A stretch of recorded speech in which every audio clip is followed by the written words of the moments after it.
Untuk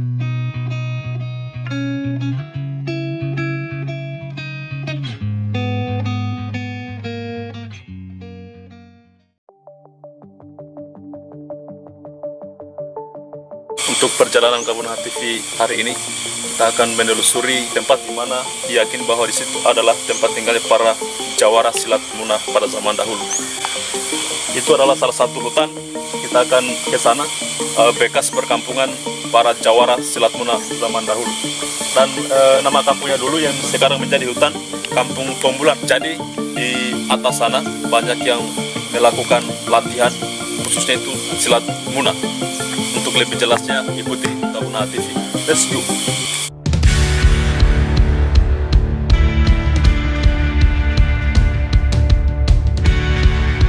Pada zaman dahulu, kawasan hutan yang terletak di Desa Bangkali, Kecamatan Wato Putih ini adalah bekas tempat latihan bertarung para jawara silat munah.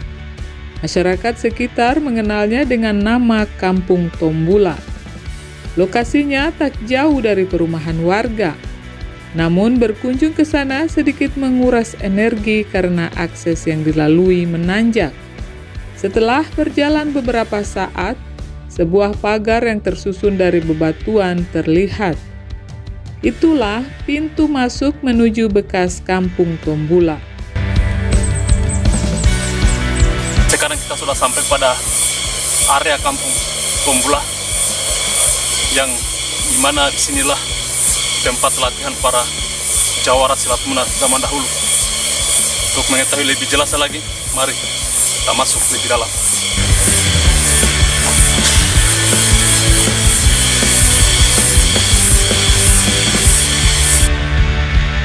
Begitu melangkahkan kaki ke dalam, terlihat tanah sangat datar. Tak ubahnya sebuah lapangan nan luas, meskipun kini sudah ditumbuhi belukar dan pohon jambu mete. Inilah lokasi yang dahulu menjadi saksi bisu para jawara silat munah berlatih jadi petarung. Tanah yang luas ditambah permukaannya datar, demikian alasan utama di balik pemilihan lokasi tersebut. Tapi jangan salah paham, para jawara silat munah berlatih tidak langsung menggunakan keris, parang, tombak ataupun jenis senjata lainnya, melainkan dengan alat berupa kayu bakar yang bagian ujungnya sudah terbakar hingga mempunyai arang. Menurut informasi, pada saat berlatih, dua orang jawara akan saling berhadapan sambil memegang kayu bakar. Lalu mereka bertarung. Keduanya saling menyerang dengan jurus rahasia masing-masing, sampai tubuh para jawara silat munah penuh tanda kehitaman bekas terkena arang yang berada di ujung kayu bakar. Terkait waktu, para jawara silat munah seringkali tidak memiliki batas. Mereka bertarung bebas sampai kedua jawara berhenti sendiri. Usai bertarung, kedua jawara akan diperiksa guna menghitung berapa tanda hitam pada tubuh mereka. Orang yang dengan jumlah tanda hitam terbanyak, itulah yang dinyatakan kalah. Jadi, kayu bakar tersebut diperumpamakan sebagai salah satu jenis senjata seperti keris maupun parang. Jumlah tanda arang dihitung guna memastikan berapa luka yang diderita sang jawara bila pertarungannya menggunakan senjata asli.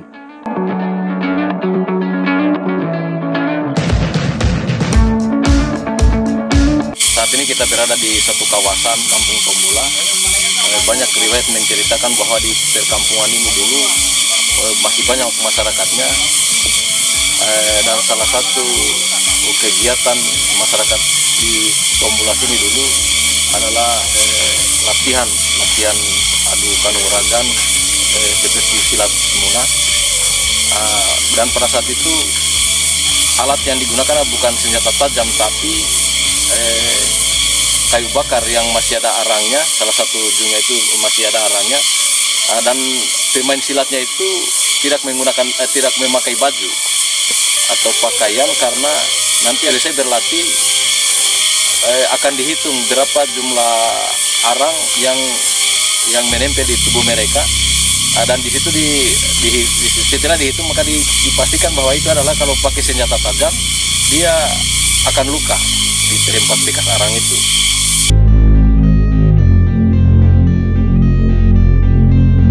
Di masa lalu, latihan bertarung para jawara silat Muna dilakukan pada waktu tertentu seperti saat panen ataupun menunggu hasil panen air nira. Sembari menunggu, mereka saling beradu ilmu silat Muna dengan disaksikan para petarung lainnya.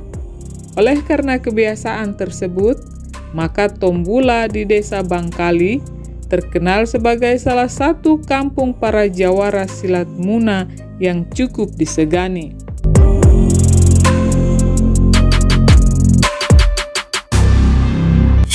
Jadi sudah di perkampungan ini dulu lahirlah beberapa jawara. Antara lain adalah Laode Emba, dan bukan hanya dia, masih banyak sekali yang pesilat-pesilat di sini dulu ya, dan tangguh di zamannya. Hal menarik dari kampung Tombula adalah sulitnya menemukan para jawara. Itu karena mereka selalu berusaha menyembunyikan keberadaannya. Jadi ketika ditanya terkait penguasaan terhadap ilmu silat Muna, mereka spontan menjawab tidak tahu.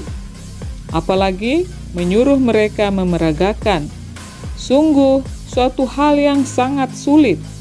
Semua berkat landasan pemahaman bahwa kemampuan silat bukanlah sesuatu yang harus dipamerkan kepada siapapun. Silat Muna juga tidak untuk mengganggu orang lain. Sesungguhnya, penguasaan ilmu silat Muna untuk tujuan membela diri dan kehormatan keluarga, serta menolong kaum yang lemah dan benar. Tapi ketika melihat mereka memeragakan ilmu silat Muna yang dimiliki, decak kagum seketika akan muncul. Betapa tidak, gerakan-gerakan silat mereka terbilang sangat unik. Gerakannya lembut, namun kuda-kudanya sangat kokoh. Untuk kecepatan gerakan memukul, menikam, menebas, serta menangkis, lalu menyerang kembali, semua terjadi seketika. Luka yang ditimbulkan pun bisa lebih 1, bahkan sampai 4. Untuk 1 kali tikaman. Begitupun saat menggunakan parang, gerakan menghindar atau menangkis harus diwaspadai lawan karena sang jawara bisa langsung melukai seketika. Mengingat besarnya resiko, para jawara yang tampil berlaga akhirnya diberi senjata berupa kayu bakar yang memiliki arang. Meskipun demikian, para jawara silat Muna yang beradu tetap menunjukkan kesungguh-sungguhan dalam bertarung.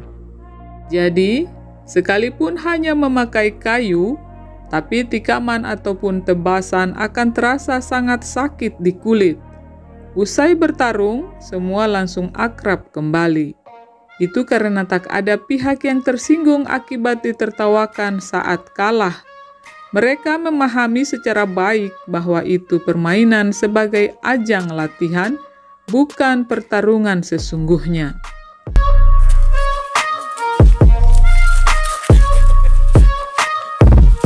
Terkait kampung Tombula, sejumlah sumber menyebutkan memiliki hubungan erat dengan seseorang bernama Laode Emba. Alkisah, Laode Emba seorang pendatang. Ia berasal dari pusat kerajaan Wuna, yang sekarang berada pada wilayah administrasi Kecamatan Tongkuno. Pada zaman dahulu, Laode Emba termasuk salah seorang bangsawan yang tidak diberi jabatan apapun dalam sistem pemerintahan kerajaan Wuna. Oleh karena itu, ia memilih untuk hijrah meninggalkan kampung. Selanjutnya, ia tinggal di kampung yang kemudian bernama Tombula. Untuk itu, penyebutan Tombula kerap dihubungkan dengan Laode Emba. Alasannya, nama kampung Tombula juga ada di sekitaran kota Nowuna, yang dulu menjadi pusat kerajaan Wuna. Jadi, kuat dugaan Laode Emba yang memberi nama kampung Tombula. Dugaan tersebut kian dikuatkan informasi yang menyebutkan bahwa lokasi bekas rumah Laode Emba ada di sana dan masyarakat sekitar meyakini hal itu. Terakhir adalah sebuah kuburan tua yang terletak di atas bukit bekas perkampungan Tombula. Kuburan tersebut diyakini berhubungan dengan kisah hidup Laode Emba di kampung Tombula. Sayangnya, hingga saat ini belum ada informasi jelas terkait kuburan dimaksud. Info lain menyebutkan, di atas bukit itu dahulu terdapat pula sejumlah kuburan lain, tapi kemungkinan nisan kuburan-kuburan itu tanpa sengaja diambil masyarakat untuk digunakan sebagai batu pagar. Hingga kini, Laode Emba termasuk sosok melegenda yang berhubungan dengan kampung Tombula. Keturunannya sebagian besar tersebar di Kecamatan Watu Putih hingga di luar daerah seperti Makassar, bahkan luar negeri.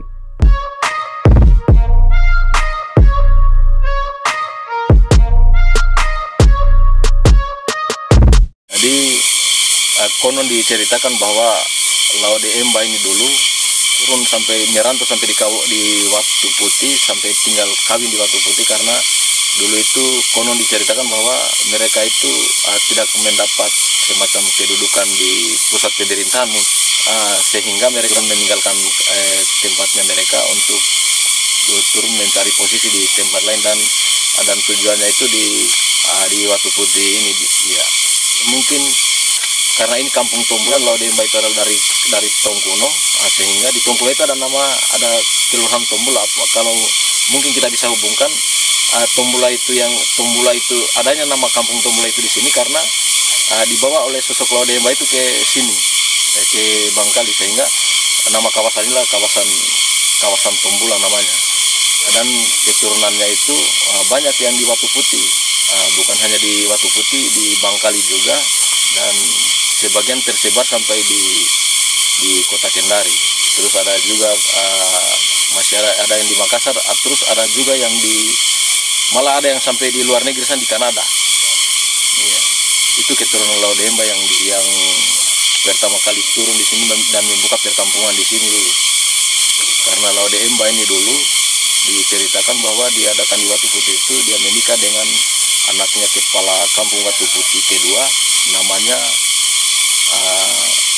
Lade Raisi, yang diberi gelar Aropatani. Waktu dia menjadi kepala kampung di Watu Putih, dia tinggal di kawasan ini, kawasan Tombula, dengan di Lagunti namanya.